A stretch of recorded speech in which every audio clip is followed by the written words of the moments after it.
I wonder what it was like to be the person after this holy Dorcas Tabitha lady died. And you were the person there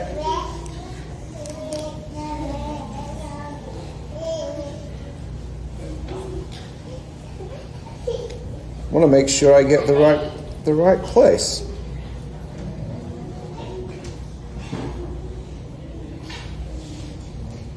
Ah, yes. So, Joppa is the place. So, you're the guy in Joppa, and this holy lady dies. Holy, much beloved, kind, generous lady dies. And you have a crazy idea. Peter is in the village next to yours. Why don't we send 2 guys to go get him? It's a crazy idea. It's really far out there. But what if Peter can do something about this? So we get these 2 guys and send them off. That must have been a lot of fun. Having a purpose, having a mission. You don't need to be the Blues Brothers to enjoy having a mission from God. We're on a mission from God. We're all on a mission from God. And when we realize that, that can give great joy and great meaning to us. But just for a second, imagine being one of these 2 guys off. We are on a mission from God. We got to go find Peter and bring him back here. What a good idea. And they do. And this holy woman is brought back to life. We're told that her name Tabitha, in Greek is Dorcas, means a gazelle or a deer. And have you ever had one of those days where you know heaven is smiling on you, the sun is shining on you, and everything is just absolutely perfect? Because gazelles, after which this holy lady was named, they live in the mountains. They live in high places. And as one of the saints tells us, Saint Luke, in writing Acts of the Apostles, would not have elaborated on the meaning of her name if it was not important to understand. People who live in constant good deeds and acts of generosity as she did. He said the widows were weeping, showing the cloaks and tunics which she made for them, made by hand, and I'm assuming made for them on prayer. People like that live in very high places. We're all called to live in those high places as well. And in my first year in college, I met with my spiritual director who said, I really think you should read this book. This book is called Hinds' Feet in High Places. And it was written by a lady who lived right there in the Holy Land, in Palestine and in Israel, who saw with her own eyes what this was like and how these animals behaved on the mountains. And she wrote this whole allegory, this beautiful spiritual allegory of the Christian life, as the Lord indeed invites us all to live on the high places. So I was traveling back from college to visit my family that weekend. And if I remember this rightly, I get in on Friday afternoon. And I think I should try and find if I can get a copy of this book. And I remember that there is a Christian bookstore. And it was run by this wonderful, jolly, fat Pentecostal woman.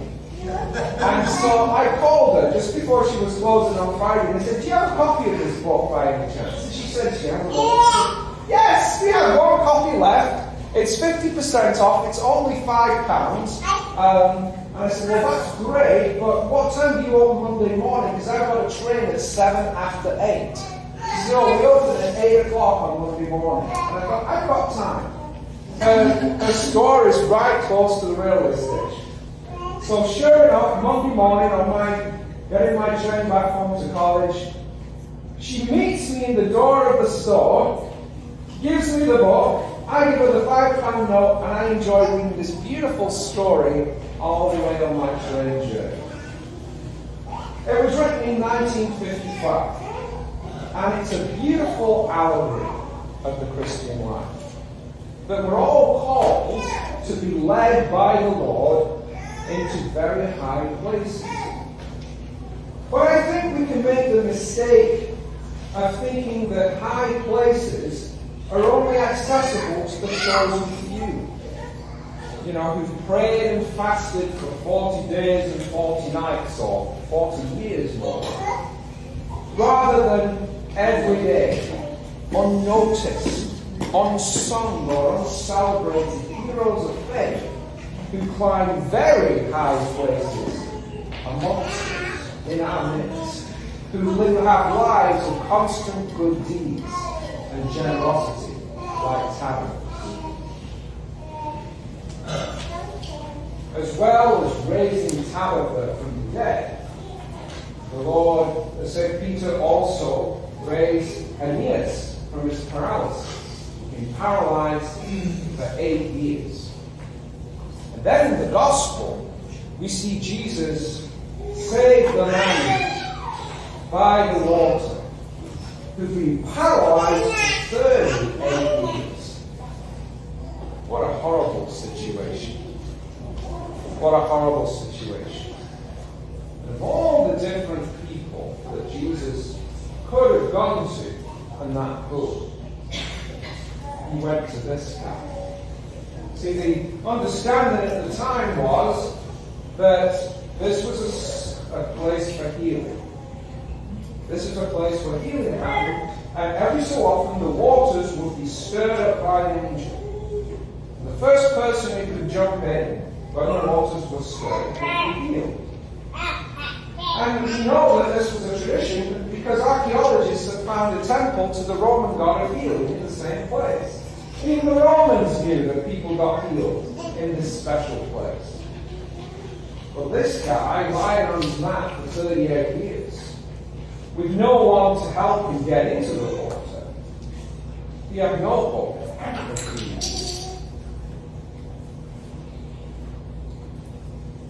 What are we paralyzed with? What sickness? What sin? What paralysis are we suffering from?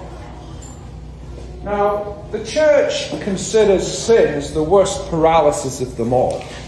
And we just sang in the tropars, as once you raised the paralytic, now raise my soul, paralyzed dreadfully with all kinds of sin and disgraceful deeds.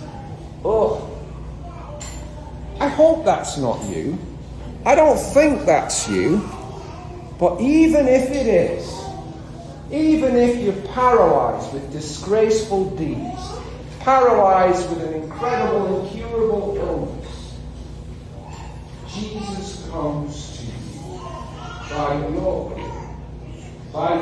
misery, by your paralysis, whatever it is. Because remember, the people that we encounter in the Gospels, it's us. We are the paralyzed person that Jesus comes to. We are the paralyzed person that Jesus comes to.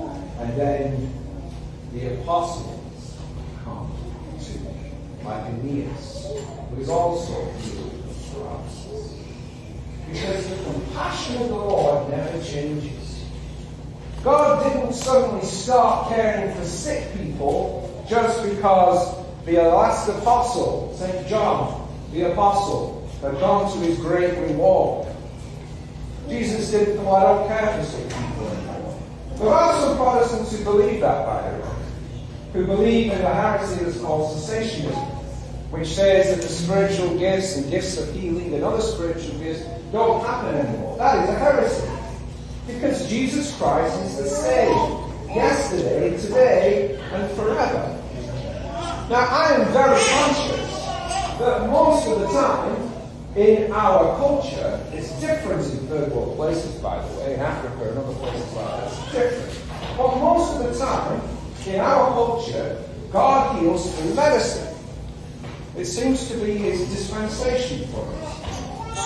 And I am very much conscious that the hospital system that I work for was founded off of the selfless, self-sacrificing charity and goodness of Catholic religious systems.